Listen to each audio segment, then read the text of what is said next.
Today we have a question from Manchester in the United Kingdom. Adil asks, how did Interflora turn their ban in 11 days? Can you explain what kind of penalty they had?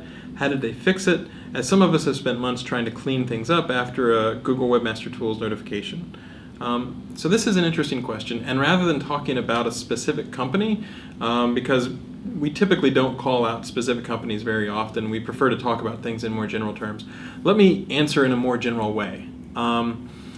So Google tends to look at buying and selling links that pass PageRank as a violation of our guidelines, and if we see that happening multiple times, repeated times, then the actions that we take get more and more severe. So we're more willing to take stronger action whenever we see repeat violations.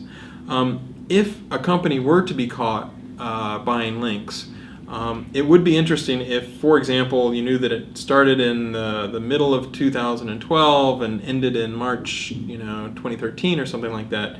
If a company were to go back and disavow every single link that they had gotten in 2012, that's a pretty monumentally epic, large action. So that's the sort of thing where a company is willing to say, you know what, we might have had good links for a number of years, and then we just had really bad advice and someone did everything wrong for a few months, maybe up to a year.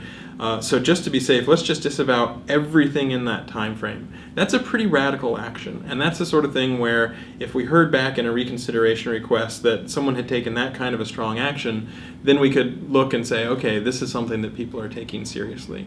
So it's not something that I would typically recommend for everybody to disavow every link that you've gotten for a period of years, certainly when people start over with completely new websites that they bought, we have seen a few cases where people will disavow every single link because they truly want to get a fresh start. It's a nice looking domain, but the previous owners had just burned it to a crisp in terms of the amount of web spam that they've done. So typically what we see from a reconsideration request is people starting out and just trying to prune a few links. A good reconsideration request is often using the domain query, domain colon, and taking out large amounts of domains which have bad links.